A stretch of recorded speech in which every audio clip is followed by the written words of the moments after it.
Oh, Lincoln free. Oh, Lincoln free. I'm Aunt Mama, and we are mighty glad to be with you.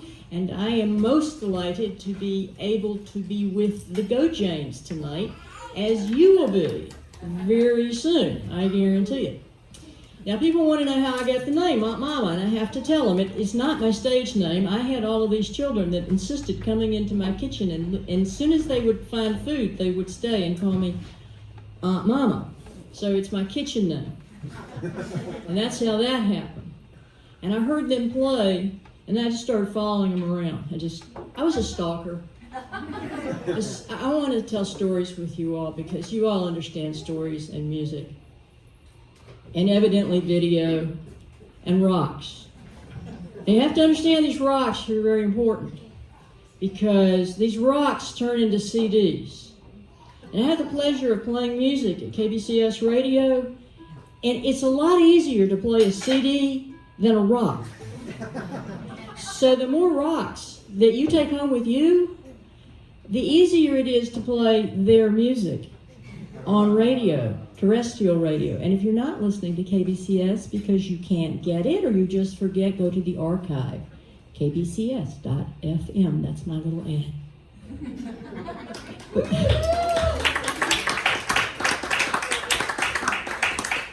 Then there'll be an ad for Arnie's Art, for the Columbia. There'll be many. Just think of me as sort of the NASCAR raising money for the whole thing. We are so happy to be here. We're so happy to be with the artist, and Arnie's Art is up here, and she'll talk about it. We take a rock, make a donation, it turns into a CD. We'll have a little song, we'll have a little story, we'll have a little fun, and thank you very much. Patrice O'Neill, Kathleen Tracy, and Arnie Adler. The Go Janes.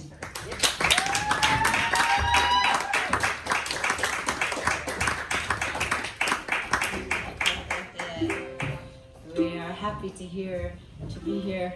And we're going to start off with the brand new baby song. It's a new baby. Here we go.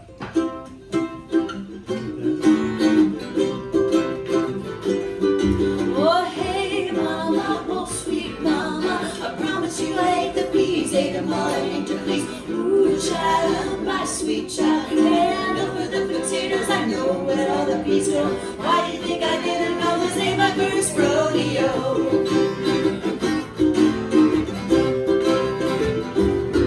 Oh, hey, mama, oh, sweet mama, what about the cookie jar? Wasn't me that put it back? Oh, child, my sweet child, I sneak up on your shadow, see you when you come and go. Why do you think I didn't know this ain't my first rodeo? You gotta saddle up and staring down. It ain't just luck, though you need the clouds. Keep it nice and steady, it's all about the flow. You never see me sweat, see this ain't my first rodeo.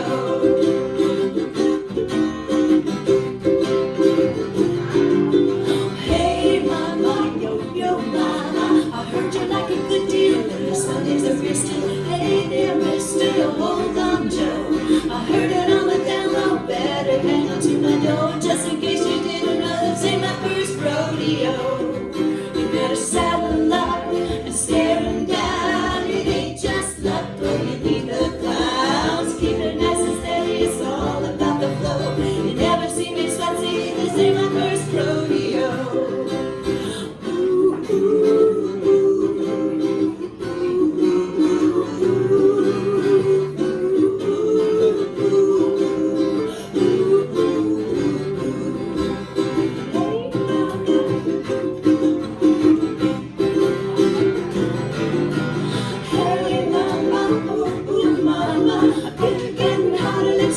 To the water, hold on, cowboy, cowboy, no. I can see the undertow, better take it nice and slow, just in case you didn't know this ain't my first rodeo. You better saddle up and staring down, it ain't just luck, though you need the clouds. Keep it nice and steady, it's all about the flow. You never see me sweat, see this ain't my first rodeo. Ooh.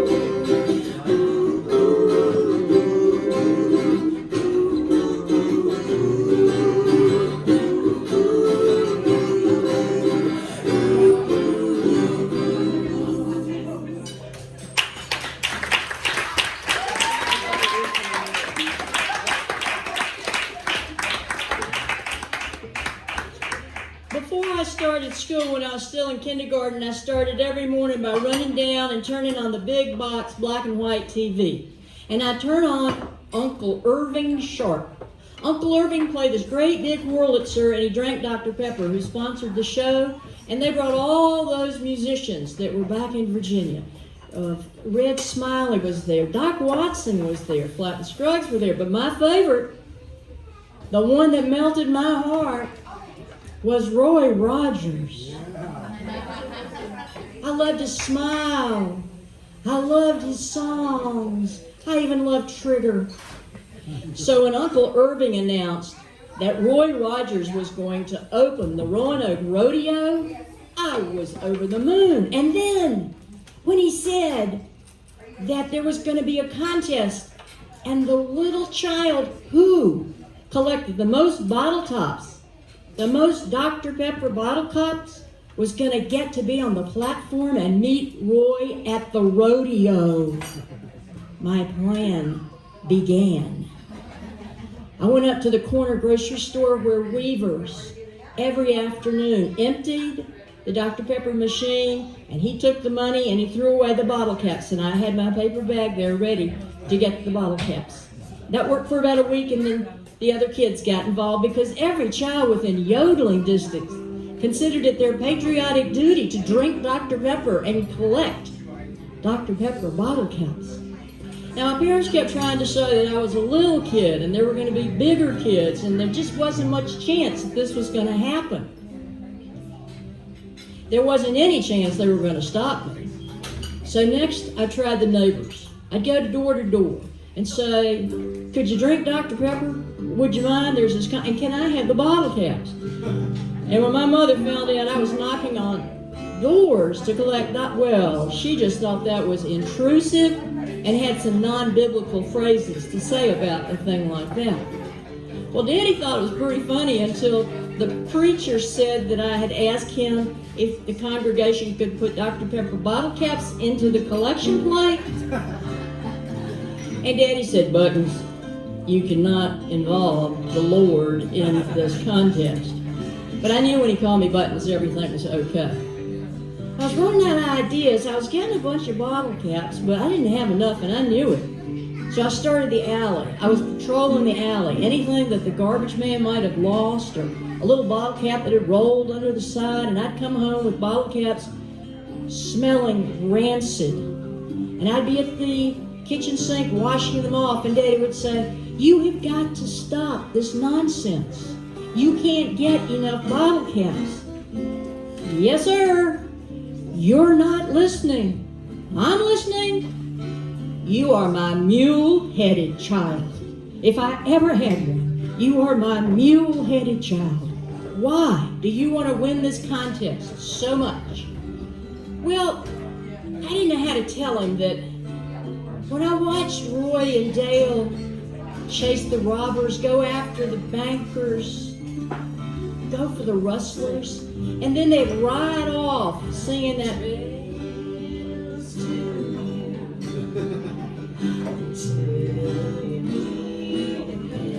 Dale Evans wrote that song for Roy. And I thought if I had just a minute with Roy, maybe he'd take me and I could ride off into the sunset with Dale and Roy. So I was working really hard. And finally it came. It was time to take all the bottle caps down to Uncle Irving and turn them in. And my parents thought, okay, that's the end of it. And then Uncle Irving said, in 2 weeks, we'll announce the winner of the contest. My father liked to drop on the floor at that moment, because every day we had to watch Uncle Irving Sharp drink Dr. Pepper and do the ads for Dr. Pepper, which I knew by heart, of course. Then he said, on Monday, we're going to announce the winner. The show opened. I'm sitting there waiting to hear the winner. I'm really anxious. I'm bouncing up and down on the green sofa. Mama's kind of bouncing with me because she doesn't have any choice. We hear more about Dr. Pepper. Drink it at 10, 2, and 4. It's good for you. Of course it is. I'm bouncing up and down. Any minute, we're going to hear the winner. I'm still going. I'm ready to drink all the Dr. Pepper that's ever been made. And finally he says, All right, bring on the winner. And a lady with a clipboard hands him the clipboard, and it's got a piece of paper on it and says, here it is, here it is. There's some little snotty-nosed boy down in Vinton, Virginia. I was so mad I could eat those rocks. And my father thought I was a sore loser, and he wasn't having any of his children being sore losers. They made me write a letter to Uncle Irving, thanking them for having the contest. How much I enjoyed participating in it. It was like taking salt into an open wound. I was so angry until the call came. Mama hears the phone, and she goes out, and all I hear her say is, well, Uncle Irving. And I'm right on her like skunk on stunk. I am finding out what's going on. Well, yes, I'm sure she'd be delighted. What am I delighted by, Mama? Mama, what am I delighted by? Well, yes, she did work very hard. Well, thank you. As soon as Mama got off the phone, I'm up, what? And it turns out that the Dr. Pepper bottling company thought that it would be nice to have a little girl and a little boy on the platform that was going to be videotaped by the radio station.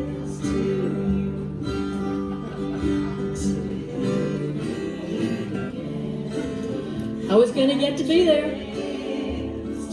I got my Sears Roebuck Roy Rogers hat, my Sears Roebuck guns, and Daddy took me up to the platform, and a man with a sweaty neck pushed me up on the platform with the little kid from Vinton, and there's Roy.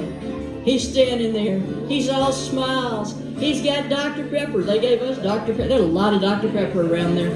He's drinking that Dr. Pepper. He's holding that Dr. Pepper up and smiling to the camera. And then they introduce us, and Roy reaches over and shakes our hand, just like this. Never takes his eyes off that camera. And then the man with the sweaty neck ushered us off. I went over and stood next to Daddy, and he could see the disappointment dripping down my face. And I didn't know what was wrong, because I should be happy. I got to meet my hero, but it felt like I just come from the dentist. Daddy knelt down and said, Buttons, this is your first rodeo, but it's not your last. Trails to you, till we meet again. Happy trails to you. And I knew who the real hero in my life was.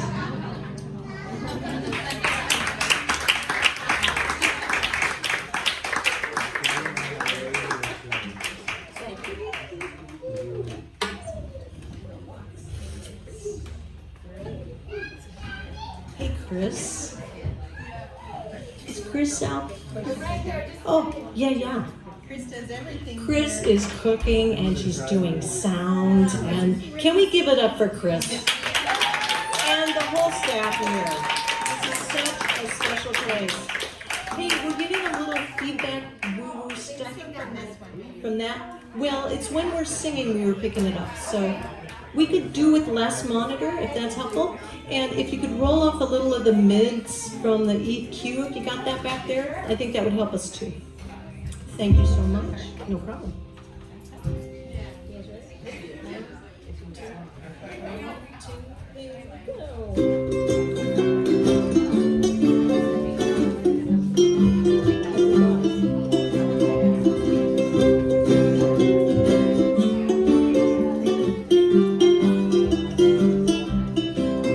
In the morning I walk out into the world walks into me. Through the brightening mirror of the sky, the scent of the fallen leaves. The cavalry goes at the water's edge, the solemn gaze of the trees. In the morning I walk out into the world walks into me.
In the morning I walk out into the world walks into me.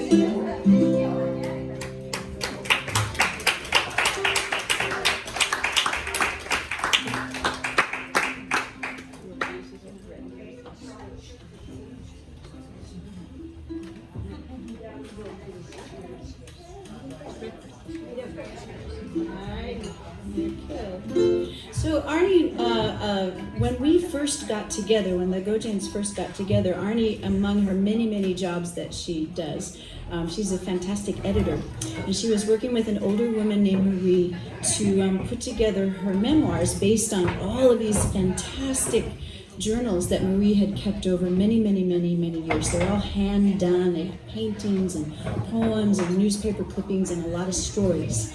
And Arnie gave Kathleen and I and herself a bunch of these stories and said, hey, maybe they would inspire a song or two. And indeed they did, and this is one of them. This is a song based on one of Marie's stories.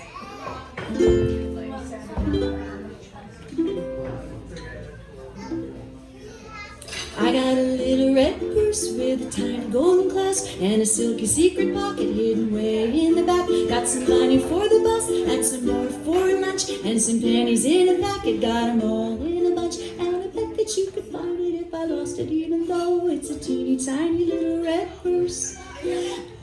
If I fell off a mountain, if I jumped off a cliff, if I drowned in a fountain, if I dove in a ditch, I listened to my mama when she told me that I must always have it with me, then I'll always have enough. And I bet that you could find it if I lost it, even though it's a teeny tiny little red purse. I got a quarter and a pencil and a quarter on my face. Got a letter from my mama with some numbers just in case. Got a band-aid and a whistle and a searchlight and a missile, and it's all in my little red purse. I got a little red purse with a tiny golden clasp and a silky secret pocket hidden way in the back. Got some money for the bus and some more for lunch and some pennies in a packet. Got 'em all in a bunch, and I bet that you could find it if I lost it, even though it's a teeny tiny little red purse. I got a quarter and a pencil and a photo on my face. Got a letter from my mama with some numbers just in case. Got a band-aid and a whistle and a searchlight and a missile. And it's all in my little red purse. Oh, it's all in my little red purse. Yes, it's all in my little red purse.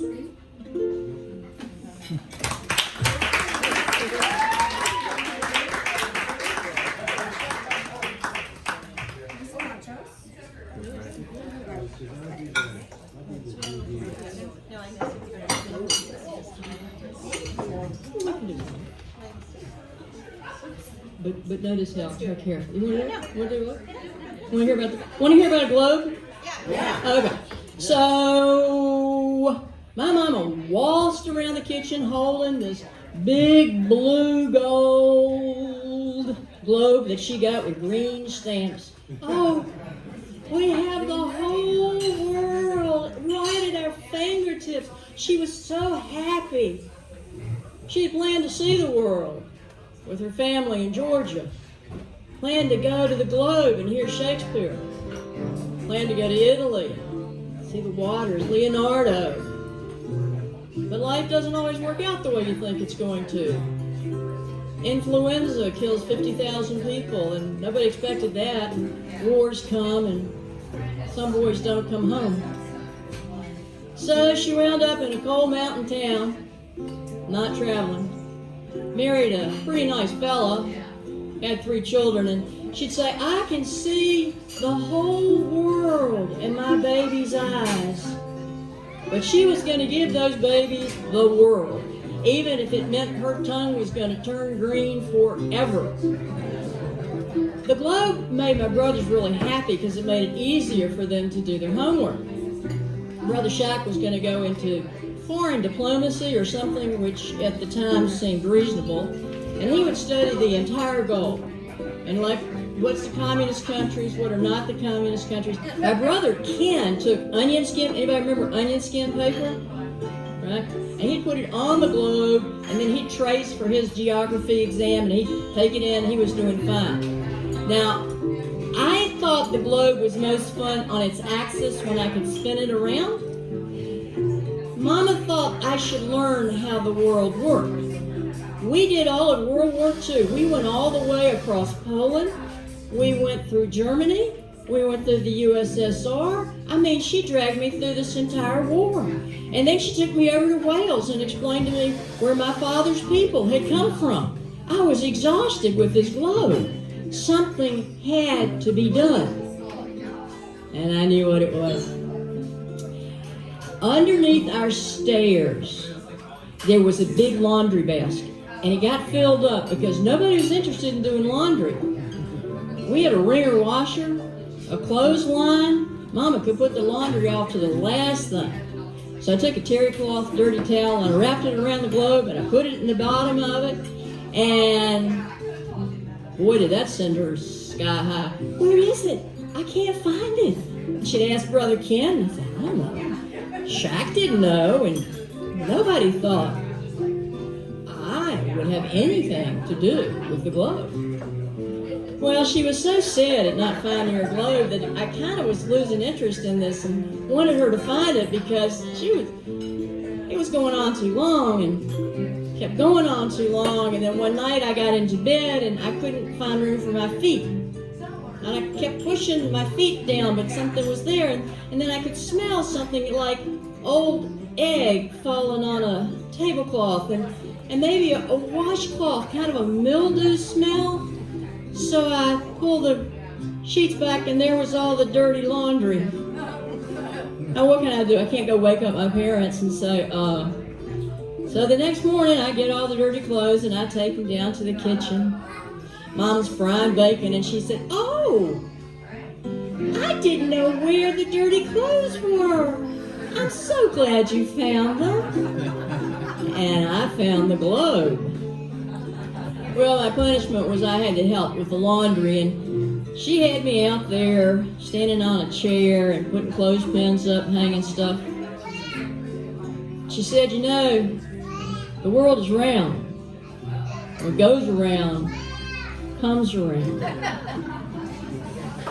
But when I saw that look in her eye, that look when she talked about home and all those boys marching across Poland, across Germany, I wondered, did she really see the world in the eyes of her three babies? Or did she wish she had gone and seen the world?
the flower will love.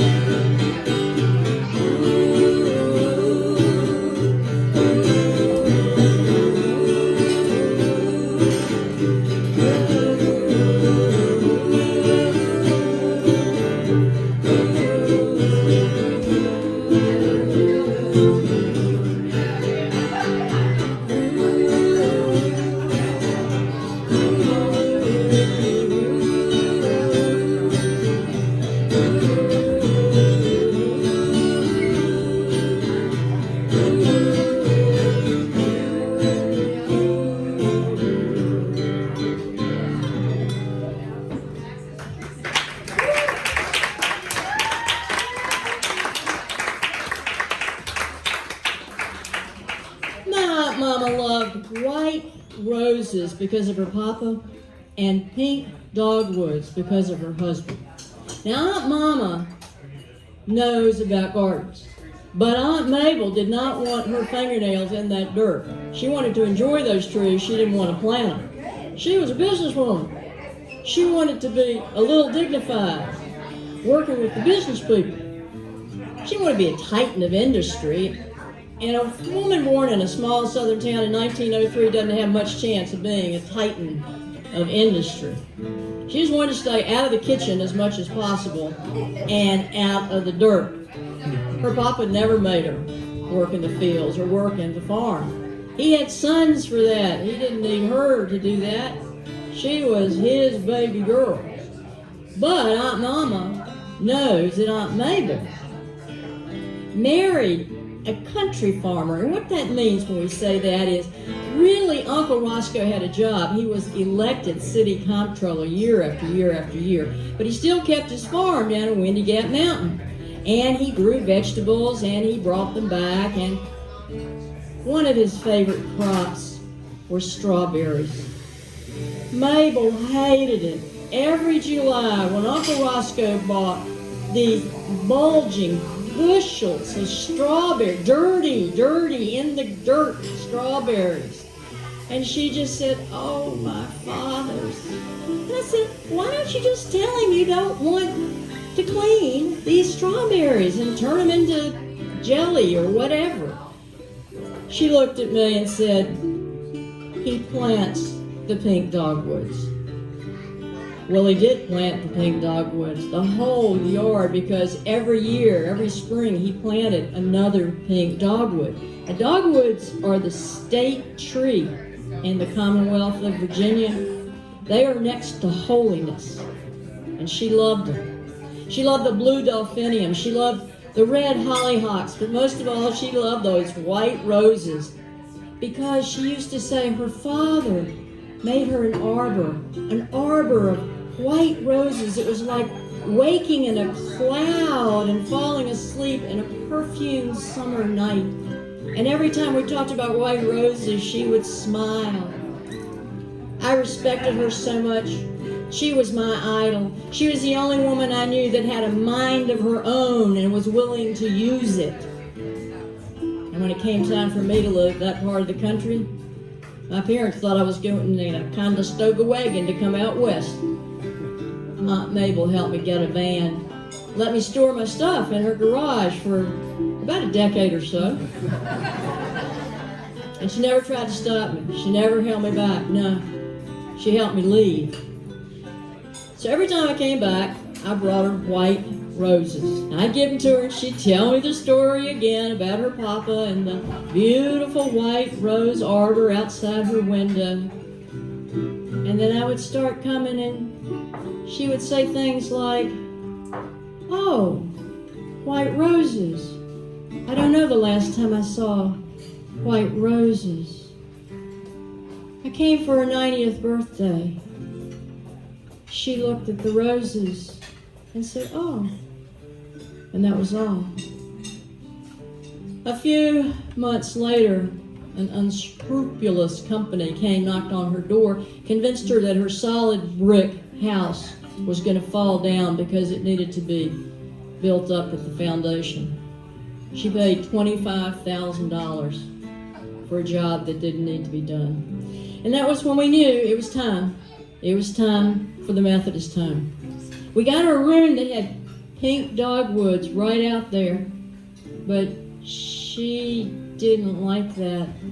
She didn't like where she was.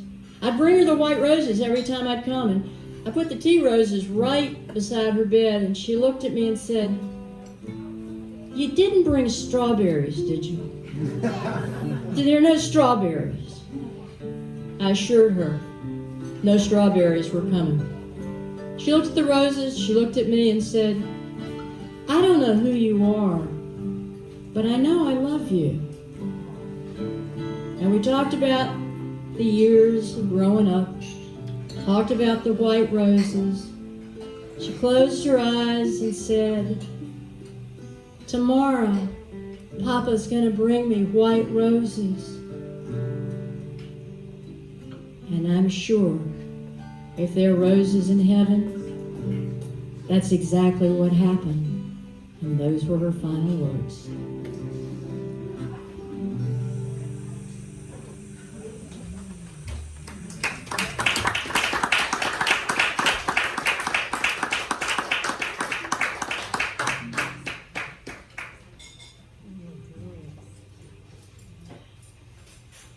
How's everybody? Yeah. Oh my goodness. Well, this is a song that was inspired by a drive across the West Seattle Bridge on a cold winter day shortly after the inauguration in 2016. I was listening to my radio. I had gone to the grocery store. I was driving past the steel mill, which is this Dickinsonian thing with steam pouring out the top. People have driven by the West Seattle steam steel mill. It's quite spectacular. Anyhow, I was listening to my radio, and this was in the early days of our dark new era. We had not yet learned it was not safe to listen to the radio.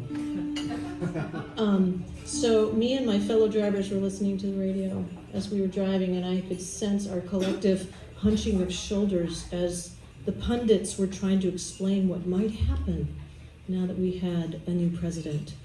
And then Mount Rainier came out as I came across the bridge, and all of these things fed into this song, which is called "The Making of Important Things."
Thank you so much. Thank you for coming.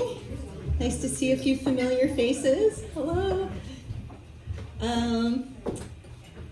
My name's Arnie, and I do have about a third of these paintings are mine, in fact. And then the other ones belong to my friends, Lily Hotchkiss and Trish Gilmore. Quite beautiful work they did, too.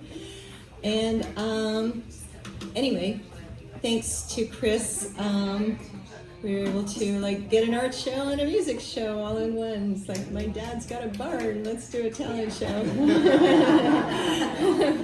We've got some rocks up here too that we paint. And then we're selling lemonade on the corner later. Anyway, so this song that we're gonna do next is based on, it was kind of inspired by the whole Me Too movement and kind of being this age now, and of course seeing all these women kind of, taking a stand now made me start thinking about my own youth and how when I was a kid, and a lot of young women don't know this, like on TV shows like Ed Sullivan or the Johnny Carson show, they would often have these magicians, and they would saw a woman in half, and that was legal. So I started wondering, what happened to all those women? So this is that song.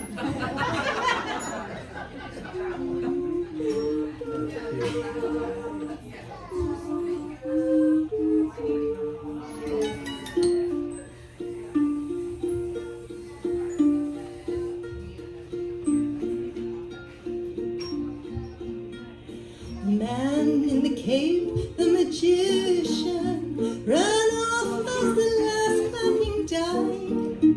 And nobody knew when the magic was through what to do with this new tribe of brides. 'Cause half of us are talkers and half just walk away. And half of us can promise you that half of us will stay. Nobody said it'd be easy, but I think we were led to infer that if we climbed into the box on our own, we'd climb out the same as we were. Now part of me can leave you, a part stays by your side. Part will vanish in the crowd, the rest will be your bride. Maybe half of every woman gets into it over her head. I'll need you to help to arrange me somehow in a comfortable way on the bed. Now part of me can leave you, as part stays by your side. Part will vanish in the crowd, the rest will be your bride. Part of me remembers while part gets thinking all wrong. See how the dogs turned out to be scars after the magic was gone.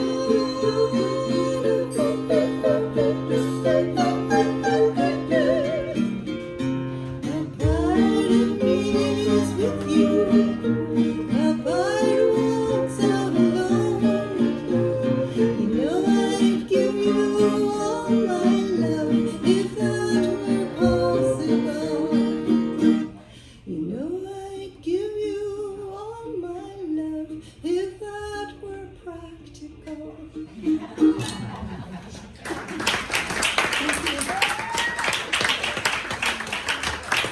They're pretty good, aren't they?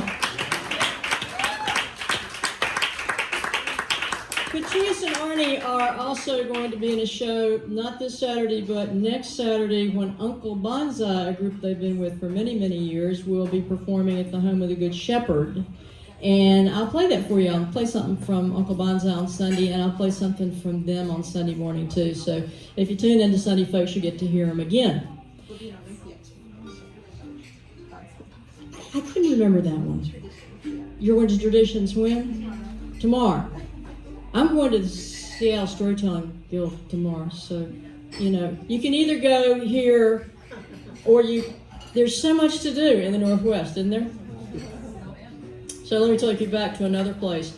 10 cents, 2 nickels, 10 coppers. 1 dime, 2 nickels, 10 coppers. All you need to stand up and see the man who swallows snakes, the woman who's cut in half. The Freak Show. 1 dime, 2 nickels, 10 coppers. See the man eat the snake. Every year when the fair came to town, I'd stand there, and I wanted to go in that sideshow so much, and my mother thought that was a terrible thing, and she would drag me away. But there was another mother standing on the outside who couldn't get in because she didn't have any money and because she was black.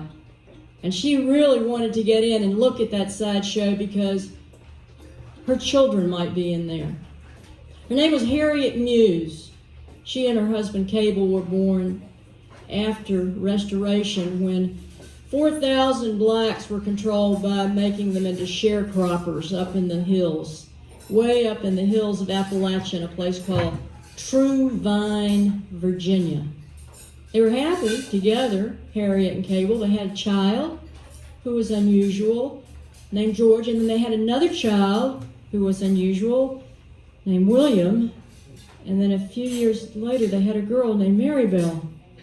And what was unusual about them is they were black children of deeply dark black mothers and father, but their skin was luminescent.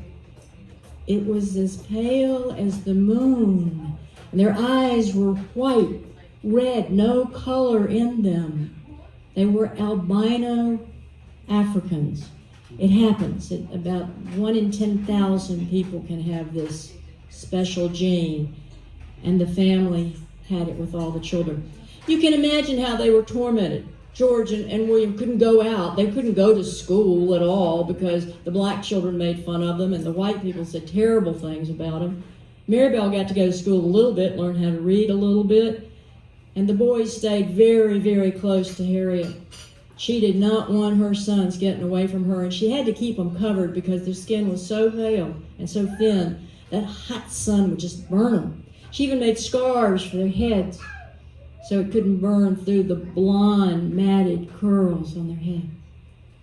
They were supposed to stay close, but one day it was hot, and they kept moving further and further down the road, picking tobacco, and they heard a creek, and they wanted to go down to the creek and put their feet in it because they thought it would cool off. So they kind of went down carefully down the embankment, and they were sitting there just ready to take that toe and put it in the water, and all of a sudden somebody snatched off the kerchiefs on their head, and they looked up, and there was a tall, lanky guy with dollar signs in his eyes. And nobody knows exactly how this happened. Did he just steal the children? Did he tell Harriet he was taking the children? Were they safer going with him to the Barnum and Bailey circus or staying where they were tormented? That night they were on a train. Ringling Brothers, Barnum and Bailey Circus, going up to Wisconsin where all the new acts were trained.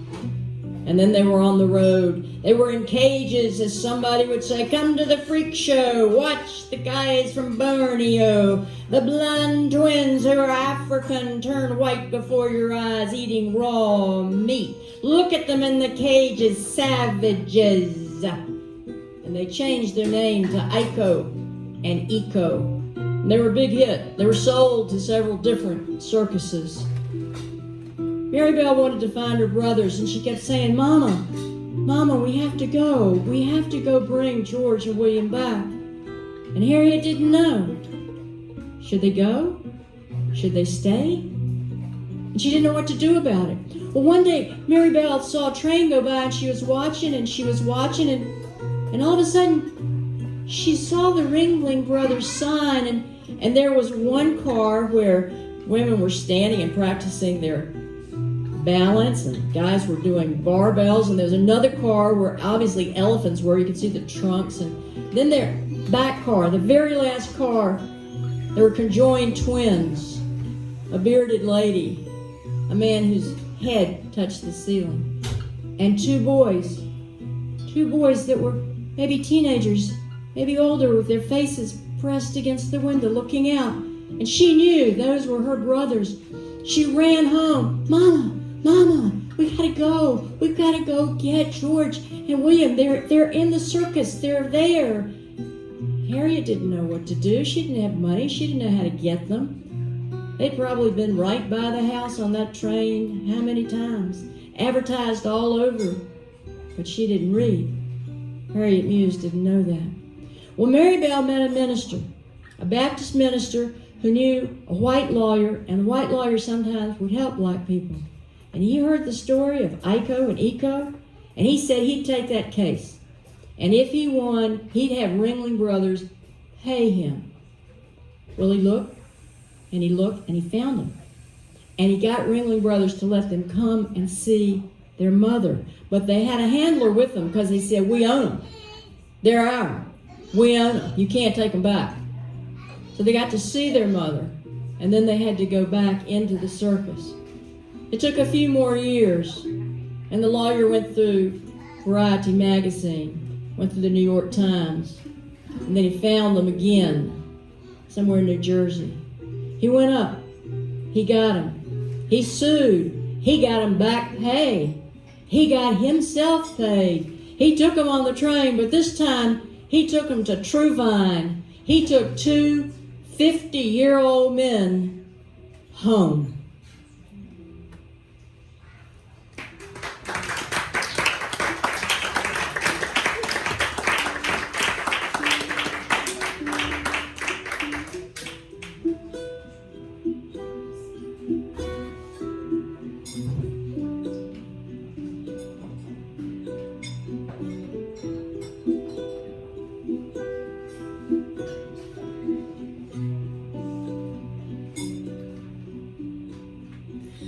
Fist curls up in anger, a word lands like a blow, a glance thrust like a dagger, love retreats like shadow, a promise to protect you are the words of love,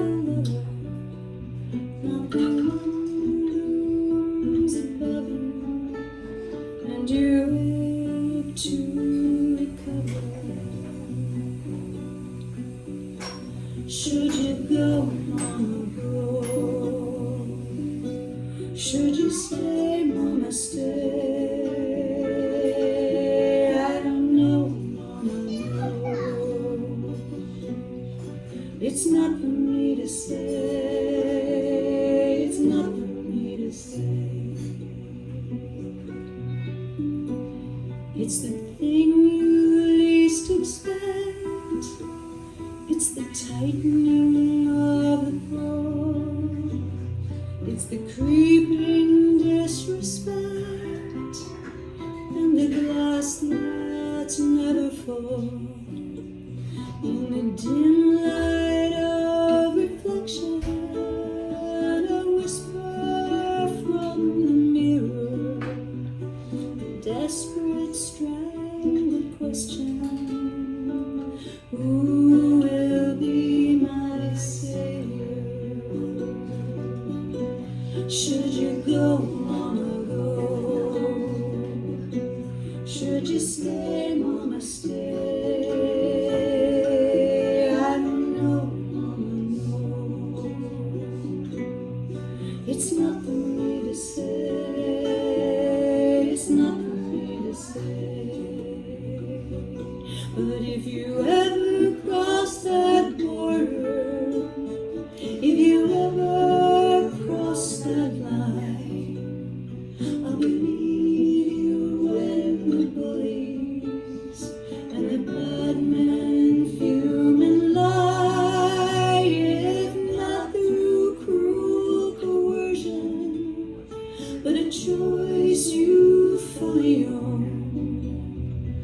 steady strength be yours in portion as you heal your heart and home. Should you go, Mama, go? Should you stay, Mama, stay? I don't know, Mama, no. It's not for me to say. It's not for me to say.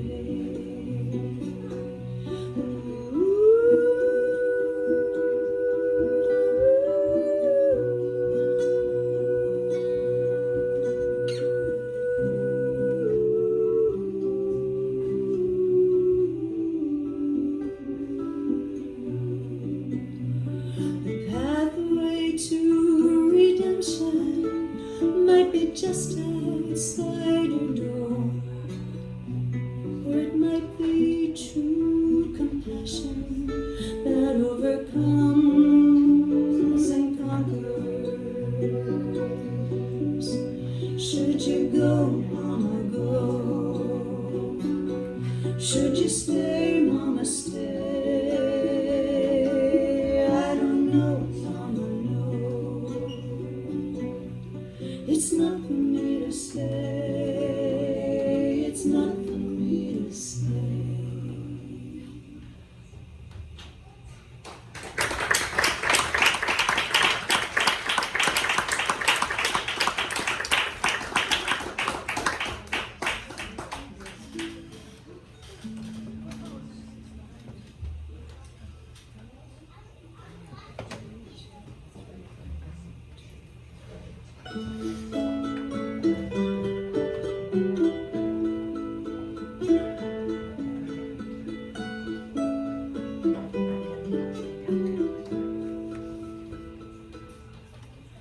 Where do you go to find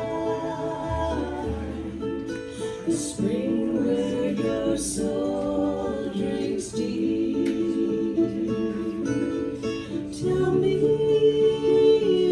is the water there bitter or sweet? Tell me, is the water there bitter or sweet?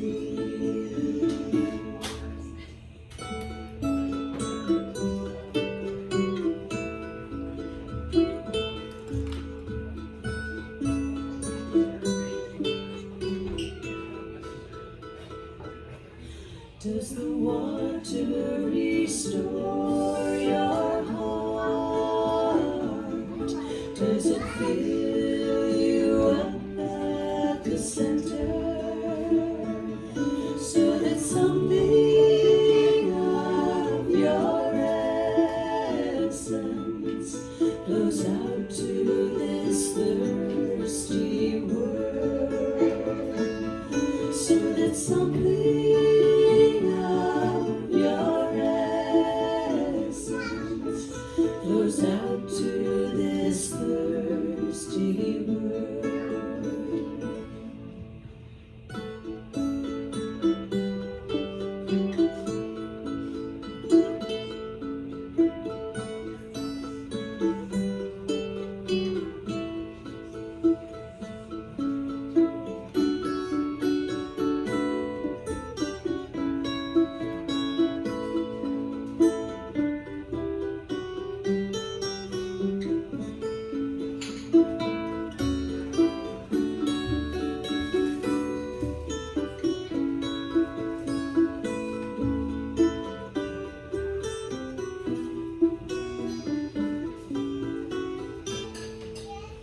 Where do you go to find the spring where your soul drinks deep? Tell me, is the water there bitter or sweet? Tell me, is the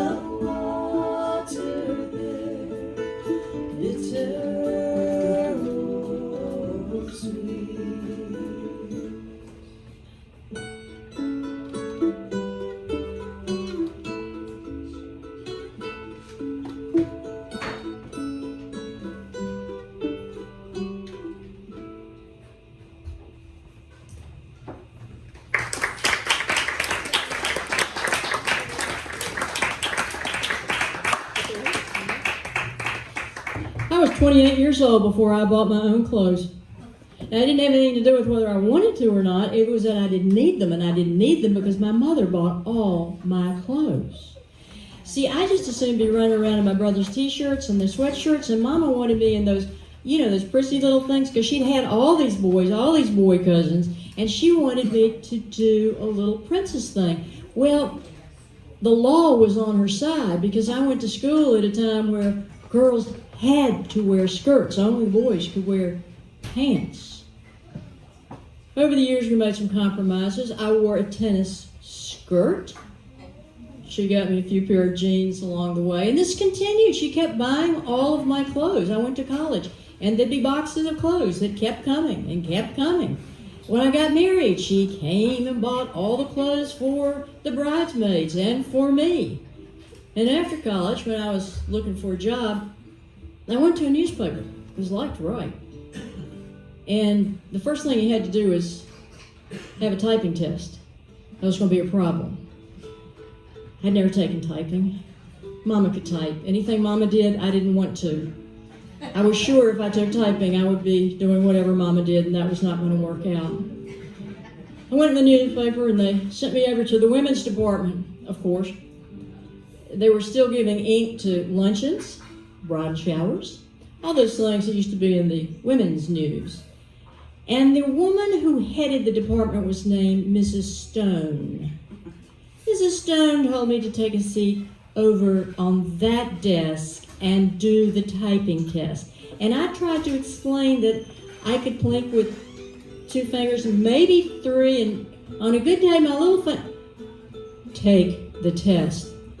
So I went and I tappity-tapped as best I could, and I showed her what I did, and she went, "You'll do. You'll start on Monday. We need a fashion editor."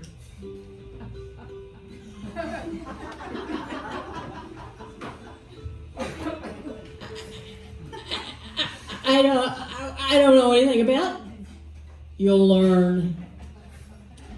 Now, I couldn't be an editor because I'd never been a journalist, and I couldn't be the fashion editor because I didn't know anything about fashion. But when I told my mama, she was over the moon. And living in Florida at the time, and since she couldn't buy the Virginia paper every day, she subscribed. And she sent me clothes so that I could dress the part of the fashion editor. I had more clothes than I'd ever had from her. Well, I hadn't been there very long when the eponymous Mrs. Stone said, "You're going to the Haute Couture show in New York. You'll leave in 2 weeks."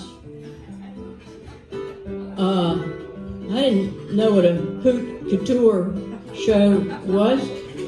I didn't quite have the courage to ask.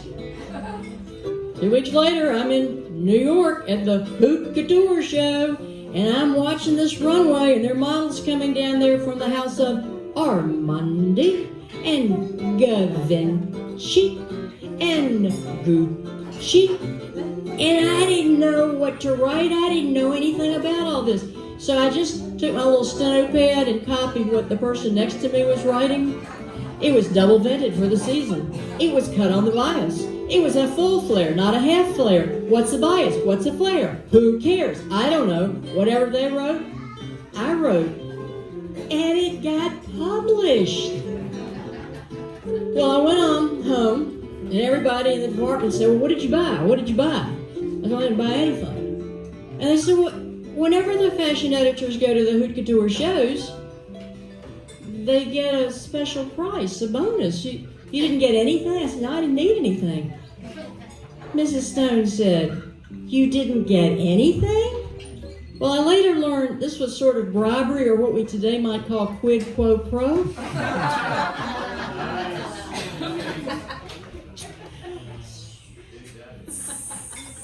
Couldn't resist. Well, what can I say? We couldn't resist a thing like that. Well, how could you resist a thing? It's like a pun. You couldn't miss that. But highly appropriate. Well, Mrs. Stone was standing there looking at me, and I said, "Mrs. Stone, my mother buys all my clothes." "Not all of them." "Yes, ma'am, all of them." "Not all of them. You're so well dressed." I went, "Okay." So I told Mama the next batch of what she was buying, would she please send it to the newspaper? Now, it was Halloween that was coming up, and even though it was the devil's holiday and Mother didn't take a lot of truck with it, she liked themes. So I knew there were going to be Halloween themes. Sure enough, early in October, the first box arrives, and it's full of coral jackets. It's got a pair of harlequin pants that are orange and green, bell-bottom with the flare. It's got blouses that are in these orange shades. The second box comes. I open it up. This is the box where there are shoes, where there are patent leather pocketbooks in a bright orange color, and gloves to match. And then the third box arrives, and everyone's sort of beginning to realize I haven't been kidding them. We open it. It's full of all of the Vanity Fair, the apricot color. Well, you know, I weighed all of about 108 pounds, so I had to have a girdle for Halloween. And there was nail polish and a tasteful coral and lipstick to match. All the things you needed. At that point, they believed me. Well, the problem with what had been humorous as a young adult and a plague as a child was that when my mother went on to costume heaven, I didn't know how to buy my clothes. I went to get shoes, and the shoe person said, well, what size do you wear? And it was a smack-a-dab honest question, but I couldn't answer it. I hadn't bought shoes since I stuck my foot out and somebody put my patent leathers on. So I had to fess up and start learning how to buy clothes. I got rid of most of these things. Almost all of them have gone. But if you come to my house, I'll show you a pair of harlequin pants that are bell bottoms out to here, and you'll never see anything like them again.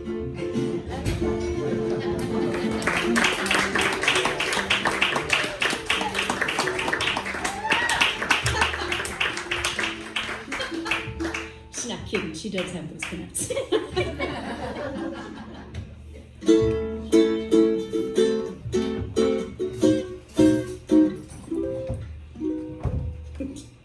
I got some platform shoes with some 6-inch heels and a skin-tight dress with some sex appeal. I got a little red shirt with a low-cut top and a whole lot of bling at the bottom front. I got a paisley skirt with a comfort waist and a tunic top and a little bit of lace. I got designer jeans and some Birkenstocks. Got a Chico tank and some chartreuse crocs.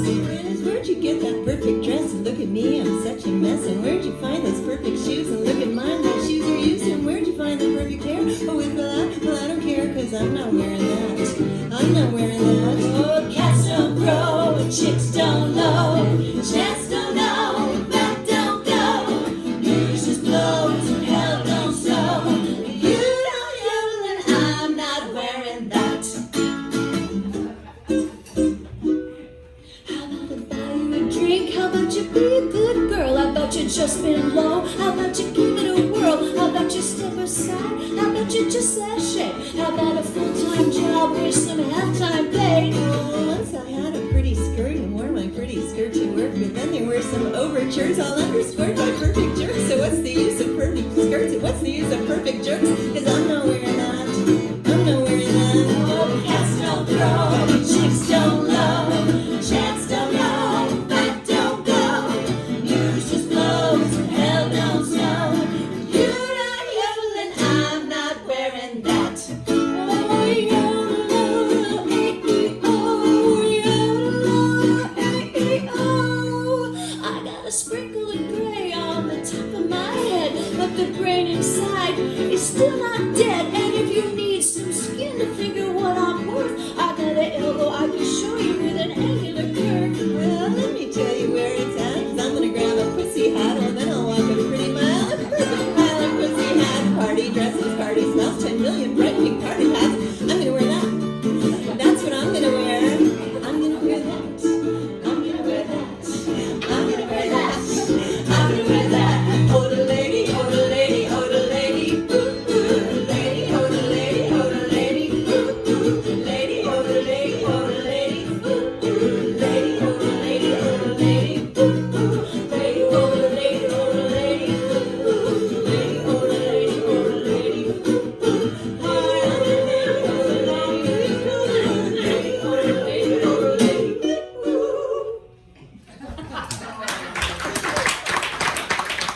Want a break? We were just going to go straight through, but... Are we killing you? Are you dying? All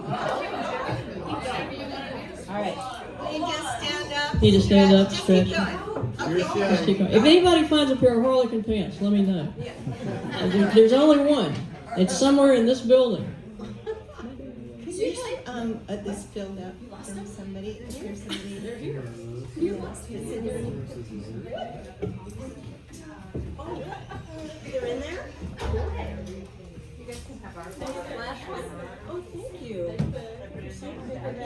Thank you. Oh, thank you. The Harlequin pants are somewhere. If you don't know everyone, please turn to the person next to you and introduce yourself. We like to make these socials occasions. Yeah, it's somewhere. It's here. Someone else will yo-yo instead. Is that right? Oh, wait, it's live and yo-yo. Alright. I mean, we're going to stick with this. We're going to abandon the legacy. Is that right? And letting go. Alright. Isn't she the best storyteller ever?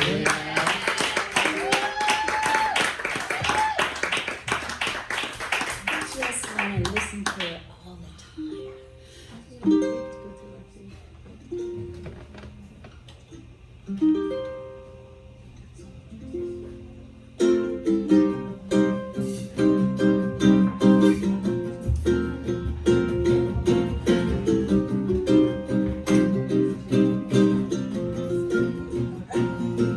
I could have said another word, another word.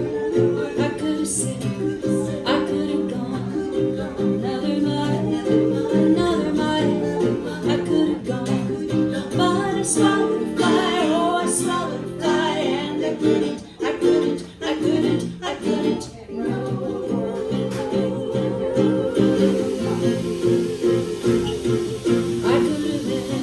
answered when you called. I could have answered.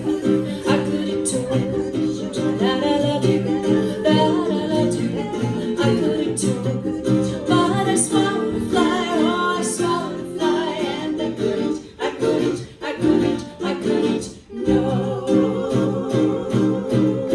Me and the fly were stuck in a spot, choking our choices, both of us caught in the middle between swallow and spit.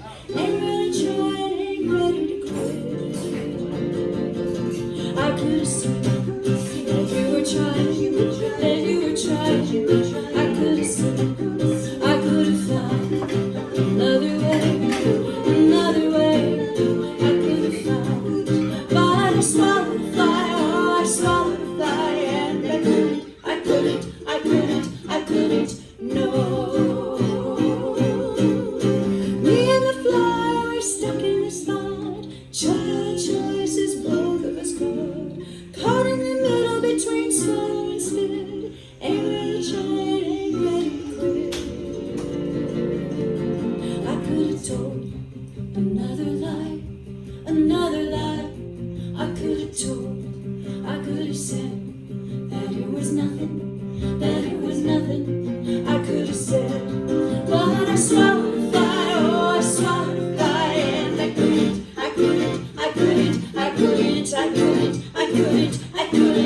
No.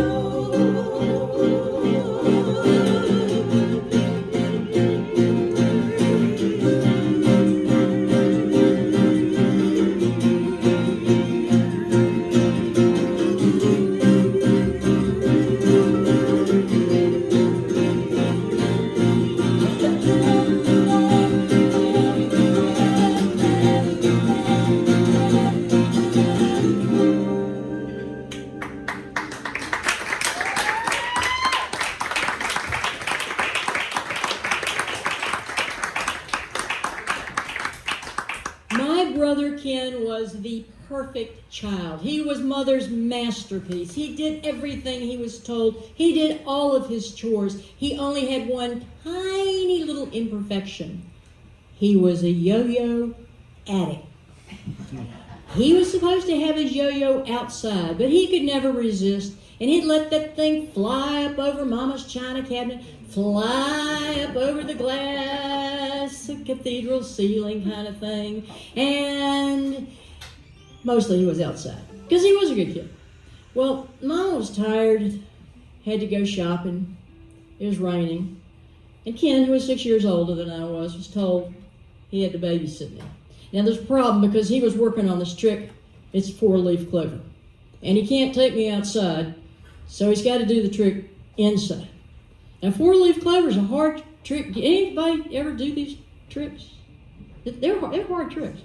So you got to take the yo-yo up and down into the shape of a 4-leaf clover around your wrist, and up into the shape of a 4-leaf clover, and around your wrist 4 times. So he looks at me and says, okay, I'm just going to do this one more time. Goes up, down. And then it goes up over Mama's blue hurricane glass, and it comes down. And then it goes up right next to the figurines, and it comes down. And then it goes up, and the door opens, and Mama walks in, carrying groceries and a really thin-looking pocketbook. She looks at Ken and says, if I've told you once, I've told you 1,000 times, take that thing outside. And he wanted to, he meant to, but he needed to finish that 4th loop. So he looked at me and told me, just sit there on the stairs. Shh, shh, shh. And he takes it up, down. He takes it up, and up, and up, and it crashes right into the picture window. Ken is standing there with an orphan string dangling like a noose. Mama hears it. What's wrong? What's wrong? She comes flying to see if her children are dead. Do you know how much it's going to cost to fix that window? And then all of a sudden her usual turquoise eyes turn sort of demon red. And she took the purse and she pulled it over her shoulder like a quarterback. And she threw it at Ken, who caught it like a tight end. I was really impressed. Our mother couldn't throw a tennis ball overhand. Well, it's pretty quiet around our house. I thought it was cause for celebration because Ken was in trouble and I wasn't. That was my job. He swept and he swept, and it was really kind of quiet for several months until spring came, and that meant the Filipino yo-yo masters from Duncan Yo-Yo were going to come. Now, in a small southern town in the 50s, there are no Asian American people.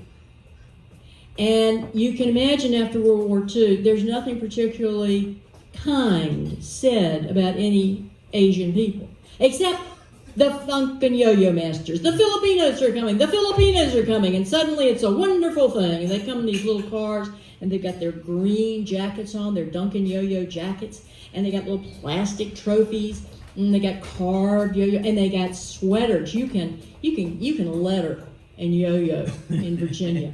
Big D for Duncan. And first of all, what they do is everybody goes over to the schoolyard and watches the demonstration. And these guys can do so much. They can take string and this little piece of wood and turn it into an Eiffel Tower or a house or a 5-pointed star.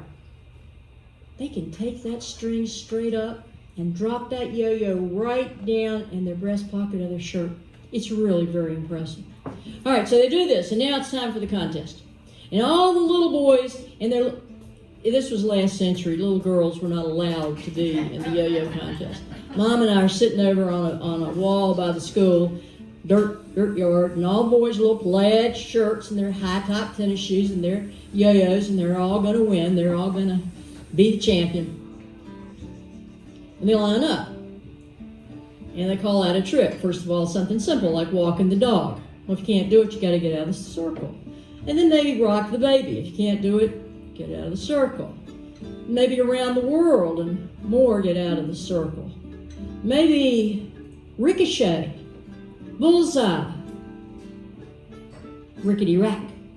And then bun in the oven. Mama was always worried about Bun in the oven because Ken had to spread his legs, take the yo-yo around his thigh, over his thigh, and into his pocket, which he still does at the most inappropriate times. Well, he did it, and that eliminated everybody in the circle, my brother and the kid up the street. Wardy Ward, the same one that cut in my action at Weaver's Grocery on the bottle caps. So we're waiting to see what's going to do, what it is they have to do, what's the trick. And the Duncan Yo-Yo Master calls out, "The 4-leaf clover." Mama grabs me, oh God, oh dear. And you could tell she was not mad anymore. She is praying for her child. My brother's smart. He drops his yo-yo, does a few hesitations, and he lets Wardy go first.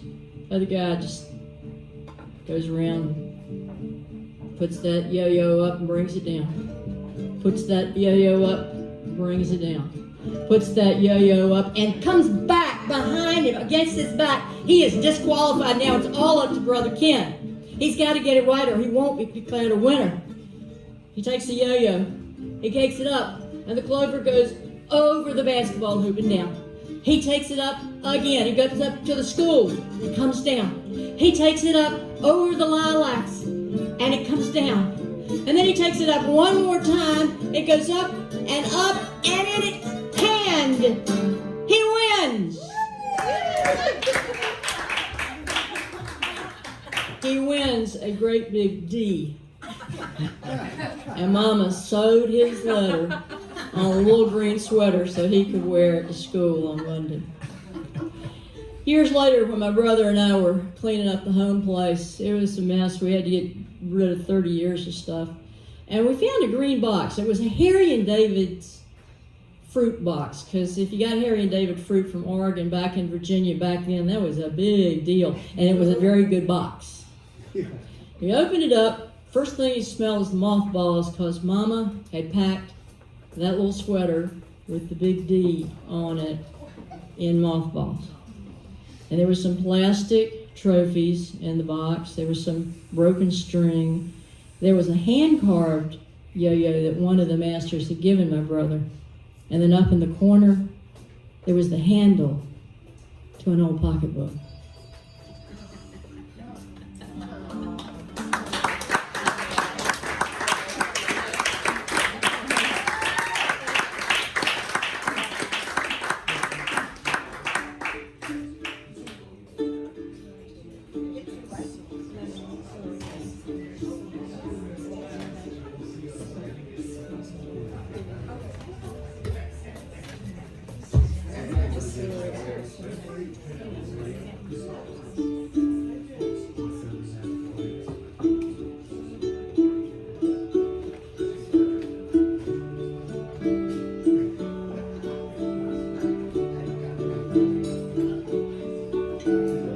All the kids have gone away. The girls and boys of Mary Jane to the airport men with their doubtful gaze. But the parents can't complain, 'cause another way of life begins, and the letting go again, letting go.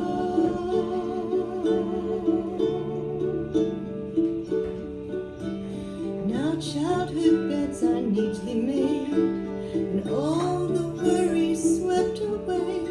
She saw them then as she did today. Tomorrow she'll see them just the same. 'Cause another way of life begins, and the letting go again, letting go again, letting go again.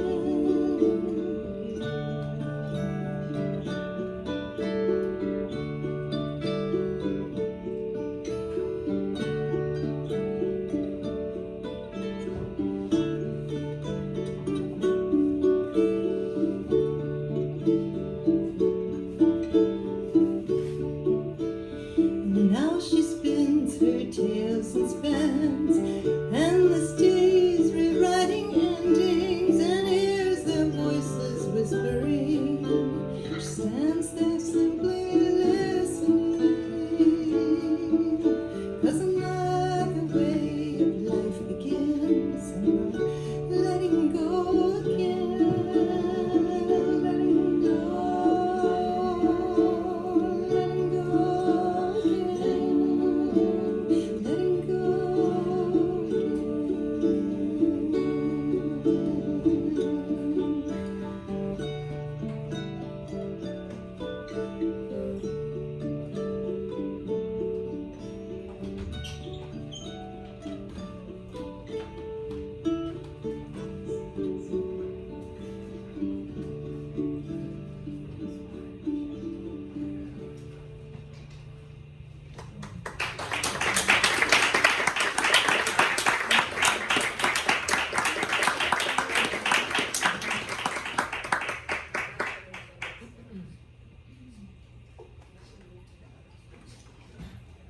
So I have my grandfather's mandolin in my possession, and the family rumor is that he had it with him in World War I. I don't know if that is true, but last February I was challenged to write a song about my grandfather's mandolin. So this is the song that I wrote. And I wrote it on a February day when it was very the world was very quiet, the leaves had all fallen, and the moss was vibrant. And I had had a dream a couple of nights previous of an image of hands, old ancient hands, seen like through a window. They were all very active. They were sort of disembodied from people, but it wasn't creepy. And it just made me think about how the agency of our ancestors moves through our hands. And I was thinking about my connection to my grandfather. And so this song is called Mandolin. Please don't take this off because it's rattling. Excuse me.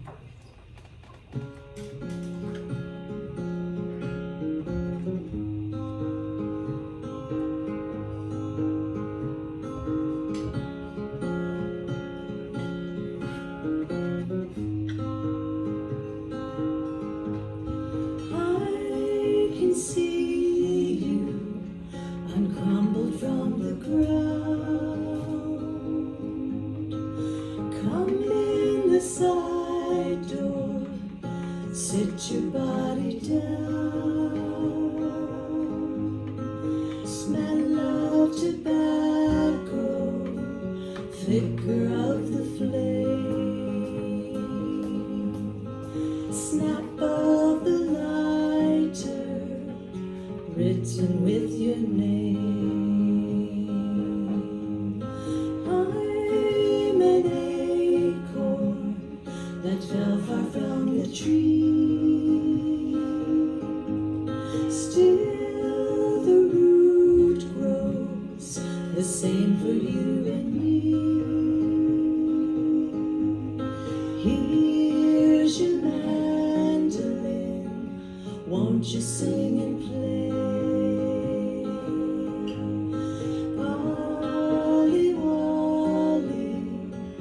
Doodle all the day, all the day,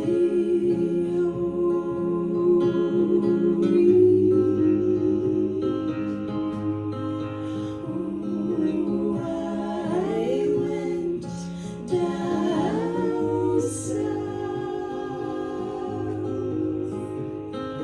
Did it, do.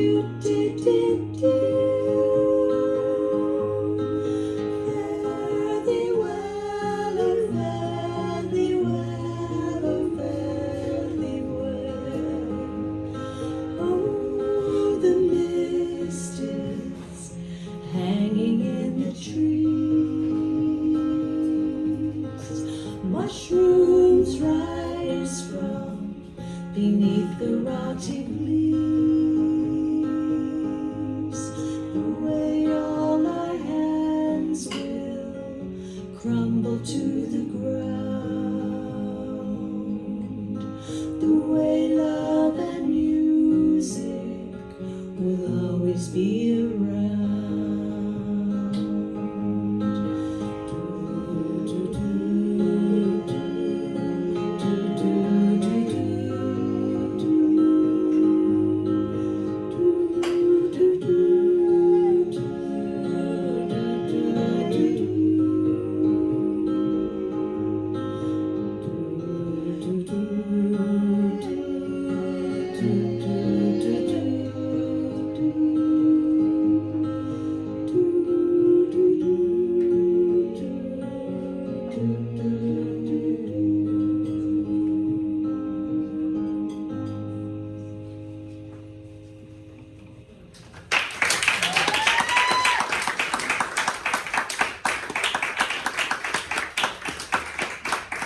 The thing about a story is that everybody has one, or more.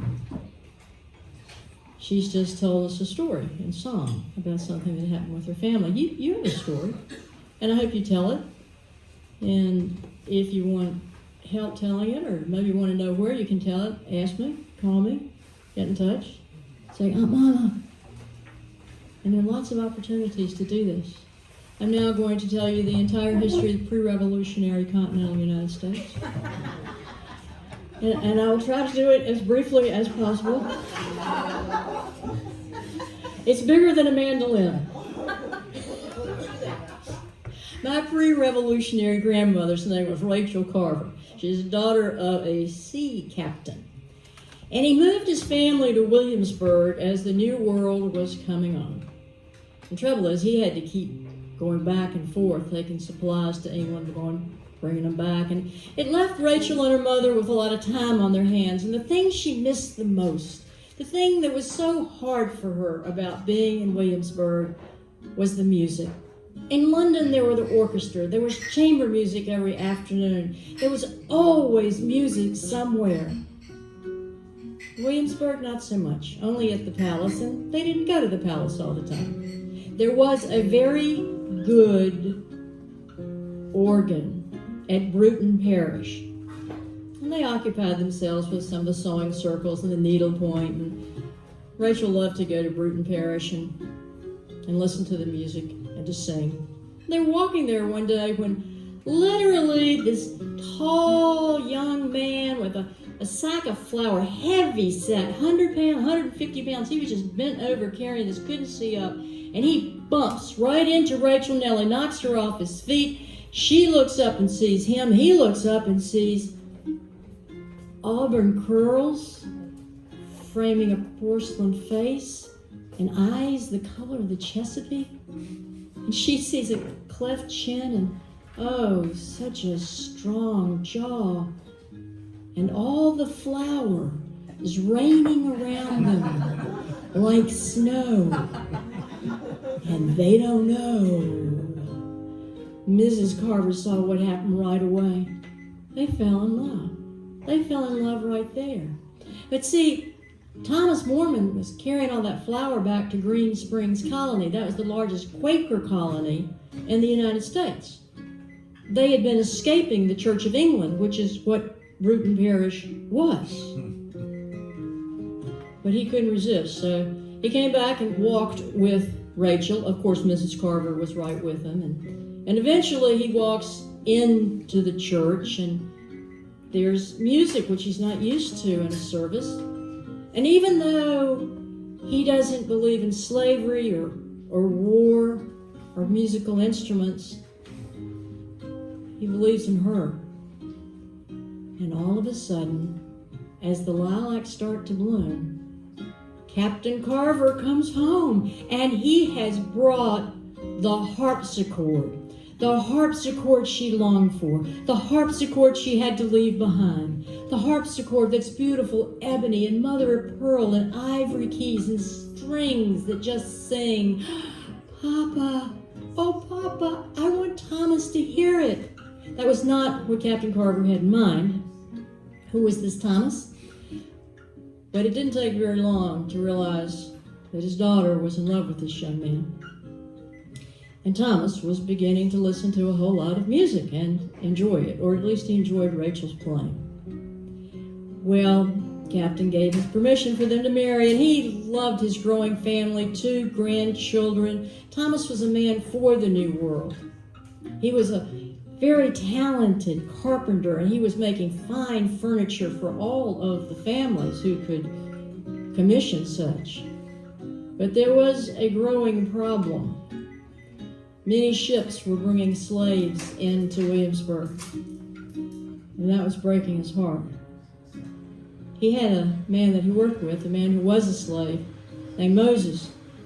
He helped in the carpenter's shop, but he couldn't pay him or they would both be put in the stocks, although Thomas always saved a little to the side. And Moses was working for a family that was very much with the British and said there was a war coming.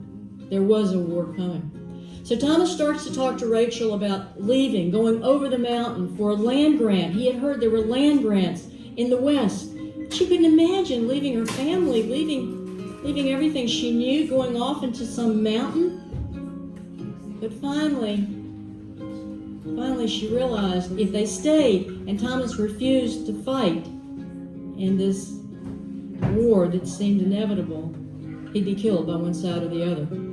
And so Moses and Thomas got 3 carts together. There was the horse cart, there was the ox cart, there was the mule cart. And in the ox cart, Thomas made a place for the harpsichord. He said, we'll take it. When we make our home, you'll have your harpsichord.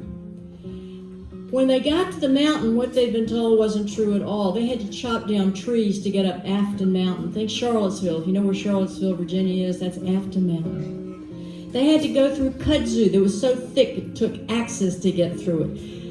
They had to push those animals around curves. They had to cajole them. And everybody had to get out and try to get around the curves. And one of them was so quick and so snap that the ox reared back and the cart went rolling down the embankment, and you could hear the strings of the harpsichord playing their very last notes. Thomas, quiet, composed, never lost his temper, was furious. He takes the hatchet off of the back of the wagon. He goes down the embankment, and all anybody can hear is him taking that harpsichord apart, sling by sling, and he yells for Moses to come and get it, and Moses brings him a handful of wood, and then ebony, and then the ivory, and then the strings, and Thomas comes back and says, Rachel, I will make you a harpsichord when we get home. When we make our home, I will give you this back. I am so sorry. And they put all the parts under a blanket and got back on the road. It took all summer. It was going into fall when they reached the Shenandoah Valley. And there were other people looking for land grants. There were people coming from Germany. They were coming down from Pennsylvania with their mouth harps. And the Irish and the Scots, they were coming up from Maryland with those violins, those fiddles. And they all had to stay in the Shenandoah Valley. They put their carts together. It was kind of a hard winter. Moses looked around. He wasn't quite sure he was free. But he was. He had gone all the way on this trip underneath the floorboard, along with his wife Juba underneath another floorboard. They had one of the first underground railroads, taking 6 slaves to freedom. Well, Juba May was about to have a baby, and they were really worried about how that was going to be. It was cold. There's snow in the Shenandoah Valley then. They built fires. And Moses asked Rachel if he could use that water dipper that was hanging by the well. She said, yeah, there's an extra one. You can take that one. And then he asked if he could use a couple of those strings that had come off the harpsichord. And she said, yeah, sure, you can use those. A few days later, Juba May's lying in the floor, and the women are all around her trying to help her. And he comes in with this gourd with strings and deer hide and called it a strum, something he remembered from the home that he had been taken away from. He played music. He played music all night. Thomas felt bad.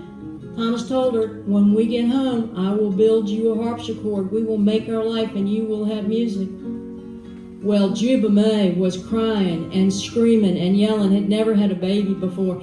All night long, they kept the fires going. And in the morning, Moses held this baby girl over his head like he had a child that was free.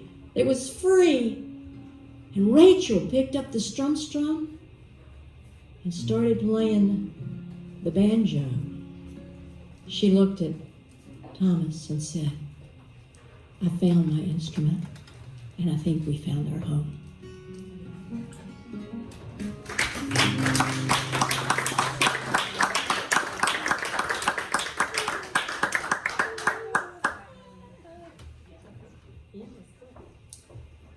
Thank you all so much for coming.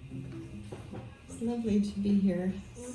This is quite a gem of a place you have over here, way on the east side. We had to go through just all kinds of traffic and passports needed and just to get over here, and there were sirens and lights, and it was intense, but we made it to the east side.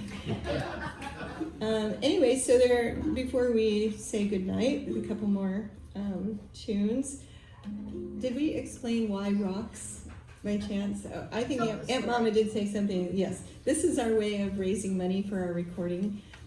We paint the rocks and then we carry them around.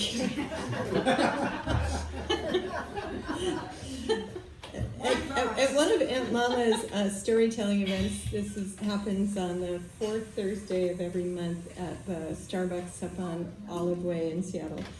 And this filmmaker came up to us afterwards and said, "Have you guys heard of Kickstarter?" We're like, gobsmacked. We could only think of rocks. So anyway, so we have rocks, and all the paintings are coming down right after this show, and thank you, Chris. And I guess that's it. We're going to do some recording this Sunday, in fact. And I can't think of anything else to say. Are there any questions? Play music. Okay.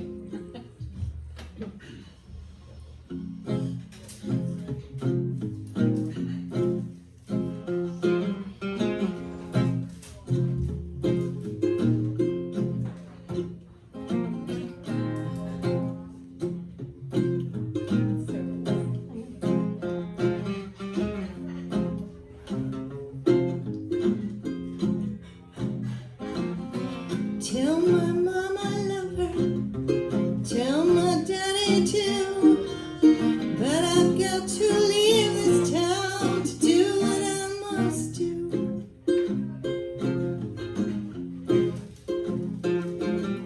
Tell everyone I'm going, but I haven't got a clue where on earth I'll get to and what I'm gonna do. Catch the train that's running and ride it to the end. I'll catch the sun as it goes down, then ride it up again.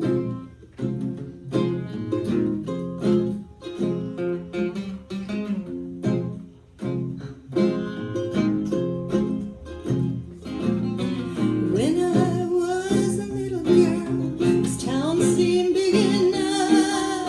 As soon as I could tear it up,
existed to build trains to take the coal and other products out to a growing, hungry, industrial nation. We lived by those trains. We told time by those trains. Mama would say when she gave us our lunch in the morning, when you hear that 5 o'clock whistle blow, drop it, wash up, come home. Bats, balls, and books drop faster than a bride's nightgown. And we got home. We had dinner, and then the Suffolk train, short train. That was our signal that it was time to do homework. And the Perfect Brothers went off, and I got over to my room and my little papers and silly things, and I just want to listen to the music. I turned on my green plastic General Electric portable, and I played it really, really slow, listening to Woody Guthrie or Patsy Cline, and my mother could hear a shadow crawl. And I'd hear her, "Are you in there studying? You better be in there studying if you want to wish your life into something better." I knew better. Better meant Cole Porter instead of Porter Wagner. Better meant living somewhere besides a train town. Well, Danny came and stopped her at the door and said, "I'll teach her some math tonight. We'll learn some counting skills." And he didn't have to say it twice. I was up, had my jacket on. Daddy had redeemed me again. It was hard to follow his pace down to the crossing guard, but the long train came and we watched it. Daddy knew those trains. He worked in that roundhouse and he loved it. And he did teach me to count 1, 2, 3, as they just kept going on their way to the Midwest. 5, 6, 7, 8. You see those new coal cars, he said? They just came out of the roundhouse a few days ago. They're going to Bluefield. They're going to be filled with coal. See that red car? It's going up to Pennsylvania. We're going to bring paper back with it. 10, 12, 14, 20, 21, 22. Oh, there's a flat car. It's going to Detroit. They're bringing Ford Motor back with them. We're going to have some new Fords in town. You can see the steam circle back over this long black river, curl around the crossing guard of the light. Powertown hour. Beautiful steam engine going in through the tunnel. Daddy said, "Well, you better look hard because it's not going to be here when you're grown." "What, Daddy? What's not?" Steam engines, they're going to be replaced by diesel. I couldn't imagine anything not having steam engines.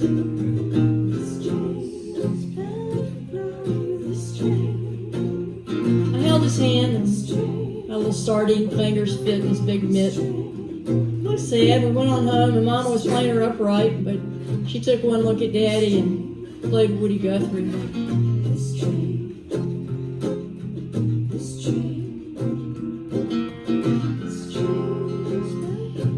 We sang with her. Then we went on to bed. We sang a lot of Woody Guthrie. Well, Daddy's prediction was true. The steam engines are gone. We have diesel. A lot of those boxcars are gone, turned into 18-wheelers. And Mama got some of her wishes. One by one, her children left to make a better life. But whenever I can, I take a back road and I count cars when those trains go by, just like Daddy taught me. And I love the clickety-clack of that Amtrak going down the track. And it takes me back where I belonged when we told time by a train and found redemption in a song. This train is bound for glory. This train. This train is bound for glory. This train. This train bound for glory. This train. This train is bound for glory. This train.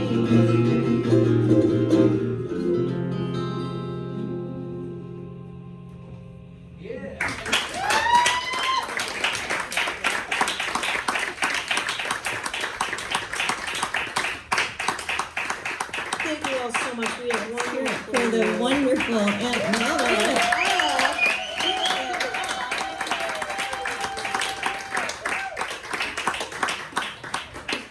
We're here on the radio every Sunday morning or most Sunday mornings? First and third. First and third Sunday mornings. KBCS. Yeah, KBCS. Yes. What another great resource for our community, indeed. All right, one more wee little story. So, when the British colonized India, they really missed their game of golf. So they undertook to build themselves a golf course outside of what is now Mumbai. And what they didn't count on, well, so they got ready to play their golf game. They were already very excited about this, finally getting their golf game back. They went out to play the first round, and what they didn't count on was how much the monkeys would like the balls. Course was right, surrounded by jungle. They'd hacked it out of the jungle to build the golf course, and so the monkeys would come out of the trees, run onto the course, pick up the golf balls, throw them around. It drove them nuts. So they tried scaring the monkeys. They were not intimidated.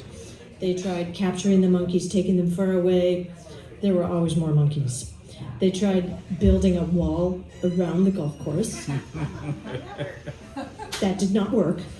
So what they finally decided was that they had to change the rules of the game. So they posted signs throughout the golf course which stated, "You must play from where the monkey puts the ball." So this song has a fun little chorus that you are invited to sing along with. And thank you all so much for coming. We're so delighted to be here. We have a little mailing list up here too if you want to know what we're up to. We'd love to be in touch. All right.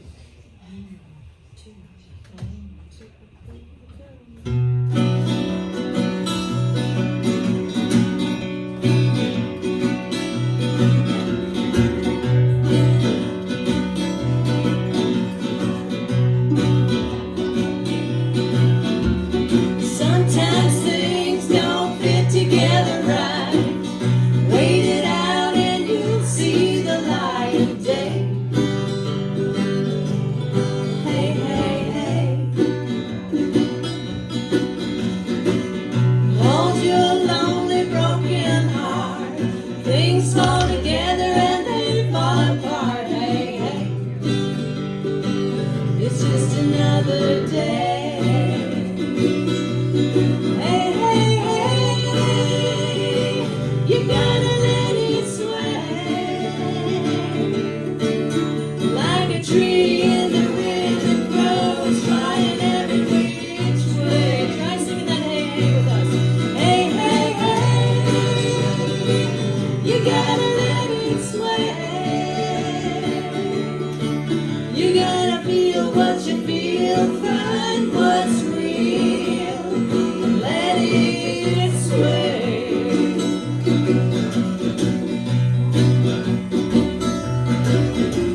Sometimes it's the last thing you want to do, to reach down deep and find something new. Hey, hey. Well, there's no other way. You see the writings on the wall. You gotta play from where the monkey puts the ball. Hey, hey. And get back in the game. Here we go. Hey, hey, hey. You gotta let it sway. Like a tree in the wind that grows, flying every which way. Hey, hey, hey.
the Go Janes. Yes, we do. I want to thank the Go Janes for letting me tell stories with them, which I very much enjoy.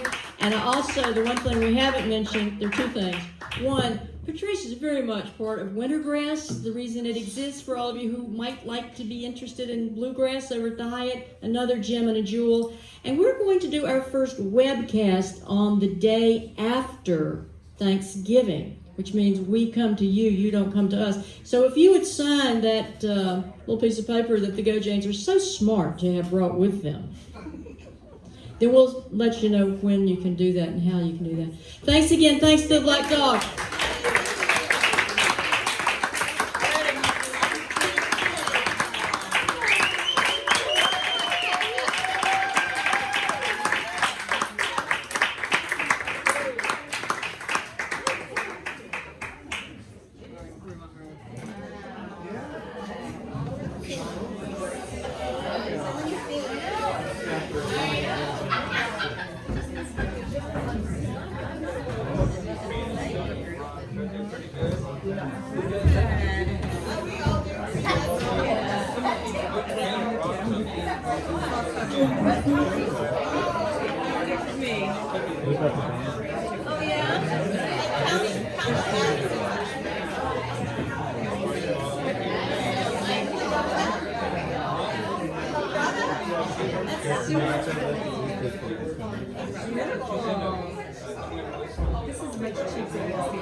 I think I get the rocks then.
Great.